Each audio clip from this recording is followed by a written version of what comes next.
دفاعی حملہ ہے اور یہ کرنا ضروری ہے. جب کوئی اور ملک کرتا ہے یا جیسے ایران نے کیا تو وہ دہشت گردی اور انٹرنیشنل مطلب ایسکلیشن، یہ ساری انٹرنیشنل ٹیررزم اور ہر قسم کی اگریشن میں ڈال دیا جاتا ہے. اب آپ دیکھیے یہ جارحیت کا اس وقت مرتکب کون ہے، کون سب سے زیادہ اس وقت عسکریت پر ڈپینڈ کر رہا ہے، کون انٹرنیشنل لاز کو وائلیٹ کر رہا ہے، اور کون بغیر کسی سوال جواب کے آگے بڑھتا چلا جا رہا ہے، بلکہ معاونت کے ساتھ آگے بڑھتا چلا جا رہا ہے. تو سوال تو یہ اٹھے گا کہ بھئی یہ بات معاملہ کہاں تک رکے گا، یا اسرائیل ایک پراکسی بن گیا ہے، ایک ایسا ٹیسٹ کیس بن گیا ہے. دنیا کے قانون اور قواعد جتنے بھی یونائٹڈ نیشنز کے حوالے سے بنائے گئے تھے ان کے یونیلیٹرل خاتمے کے لیے یہ ہمیں دکھایا جا رہا ہے کہ جی اب طاقت ہی ہر چیز کا جواب ہوگا، اور امن اور جو جتنے بھی قوانین بنائے گئے اتنے سالوں جنگ عظیم کے بعد، دوسری جنگ عظیم کے بعد، ریسٹرینٹ کے اور تحمل کے لیے اور امن کی پیش رفت کے لیے، اور کیا سچ ہے اور کیا سچ نہیں ہے، کیا صحیح ہے کیا صحیح نہیں ہے، اس کی اخلاقی باتیں وغیرہ سب ایک طرف کر دی گئی ہیں. UN چارٹر بھی میں سمجھتی ہوں اس سے وائلیٹ ہوتا ہے.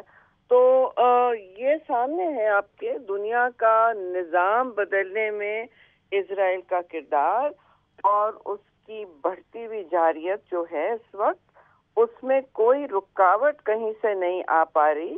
اور اگر کوئی جواب دیتا تو وہ کہتے ہیں وہ دہشت گرد ہیں انٹرنیشنل، اور جب اسرائیل اٹیک کرتا ہے کہا جاتا ہے کہ جی دفاعی حملہ ہے. شیخ صاحبہ بتائے گا، امریکی حکام کی جانب سے تو کہا گیا ہے کہ امریکہ کا کوئی کردار نہیں ہے اس سارے معاملے میں، آپ اس اسٹیٹمنٹ کو کیسے دیکھتی ہیں؟ کہ براہ راست تو نہیں ہوگا، ایگزیکٹلی براہ راست کہ بھئی وہ خود نہیں ہے، لیکن ان کے سب کو پتا ہے جی کہ ان کے عام شپمنٹس جا رہے ہیں، ان کو ایئر کوریڈور اور شپمنٹس کا بنا ہوا تھا. اور دوسری بات یہ کہ مجھے نہیں پتا کہ اس بات میں کتنی صداقت ہے، شاید آپ لوگ ویریفائی کر سکیں کیونکہ یہ ایمرجنگ ایونٹس ہیں. تو انہوں نے کہا کہ ہمیں مطلع کر دیا گیا تھا.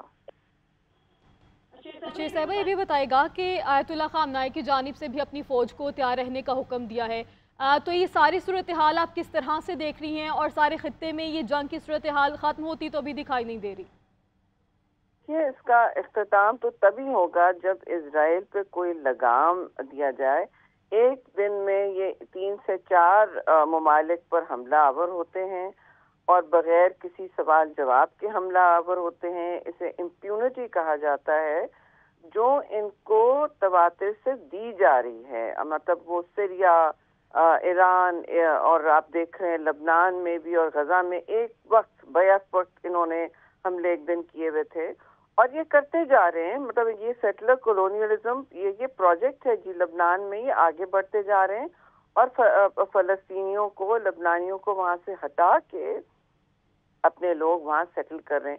یہی انہوں نے فلسطین میں کیا ہے، اور پھر کہہ دیتے ہیں کہ یہ ہماری سرزمین ہے، آپ اس پہ سے ہٹ جائیں. تو یہ تو ایک نسل کشی کا پروجیکٹ ہم ساری دنیا دیکھ رہی ہے، اور اس کو روکنا میں سمجھتی ہوں نارملی ہم کہتے ہیں کہ یونائٹڈ نیشنز، اقوام متحدہ فوری طور پر کچھ کرے، OIC کچھ کرے، پر آپ نے سب دیکھ لیا ہے اقوام متحدہ نے بہت اس کو مذمت تو کی ہے اور کہا ہے کہ سیز فائر ضروری ہے، نہیں تو مڈل ایسٹ سے یہ جنگ باہر بڑھتی چلی جائے گی اور اسپائرل آؤٹ ہوگی. تو اسپائرل آؤٹ تو ہو رہی ہے جی. شاید یہ مڈل ایسٹ میں کنٹین رہے، لیکن مڈل ایسٹ کو تو یہ پھر تباہ کاری کے ایک زد میں لیتی جائے گی. اور اس وقت بھی فضائی ایئر اسپیس سب کی بند، عراق کی بھی بند ہو گئی ہے جی، ایران کی بھی بند ہے ظاہر ہے. اور یہ مسئلہ یہاں رکے گا نہیں نا جب تک اسرائیل کو پر کوئی لگام نہیں ہے. سمپل ایکویشن اس میں یہ ہے کہ اسرائیل پہ کوئی لگام نہیں ہے. ہم جیسے ممالک کو اپنی بھی دفاع ضرور کرنی ہوگی، لیکن میں سمجھتی ہوں کہ یونائٹڈ نیشنز میں ہم اس پر آواز اٹھائیں.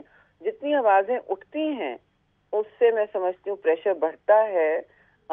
جو اس وقت مقتدران اس وقت عالمی سطح پر، ورلڈ سطح پر ہیں، جو پاورز ہیں، ان پر پریشر بنتا ہے کہ دیکھیے یہ بات ہاتھ سے نکلتی جا رہی ہے.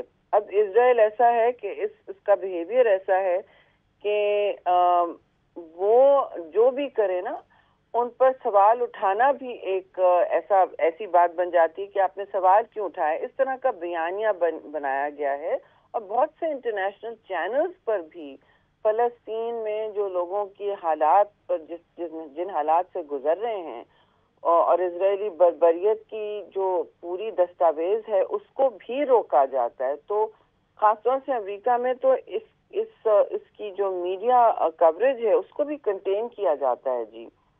مگر آپ نے ایک چیز دیکھی ہوگی اور میں اس پر کنکلوڈ کروں گی جی کہ لوگوں نے ممالک کی بہت سارے ممالک کی حکومتیں جو شاید اسرائیل کی سپورٹ میں ہیں ان کے اب عوام جو ہے خاص طور سے نوجوان نسل وہ مطلب آئی تھنک لاکھوں میں اب سڑکوں پہ نکلتی ہے ان پالیسیز کے خلاف. صحیح. تو جی تو یہ ایک بات ہے, اس پر آپ نوٹ کریں, ایک تضاد تو ہے لوگوں کے اندر. جی شہری رحمان صاحبہ جیرن کو وقت دے رہی تھی, آپ کے وقت کے لیے آپ کا بہت شکریہ.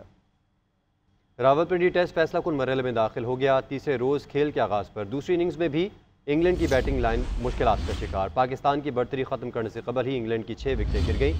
جو روٹ اور ہیری بروک نے 24 رنز 3 آؤٹ سے اننگز کا آغاز کیا. ایک چانس ملنے کے باوجود ہیری بروک 26 رنز پر چلتے بنے. بین سٹوکس 3 رنز پر LBW ہو گئے.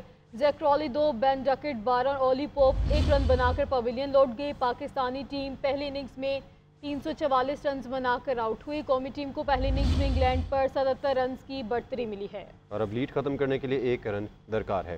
آپ کو بتائیں کہ ٹیسٹ کے دوسرے دن شان مسعود اور سعود شکیل نے 73 رنز 3 کھلاڑی آؤٹ سے اننگز آگے بڑھائی. سکور 99 ہوا. کپتان 26 رنز بنا کر آؤٹ ہو گئے. رضوان آئے 1 چھکا 1 چوکا لگایا اور 25 رنز بنا کر لوٹ گئے. سلمان آغا 1 اور عامر جمال 14 رنز بنا سکے. 177 رنز اور 7 کھلاڑی آؤٹ ہو گئے. تو ایسے میں سعود شکیل کا ساتھ نعمان علی نے دیا اور 88 رنز کی قیمتی شراکت لگائی. اسی دوران سعود نے اپنی 4تھی سنچری مکمل کی. نعمان 5 رن کی کمی کے باعث 50 مکمل نہ کر سکے.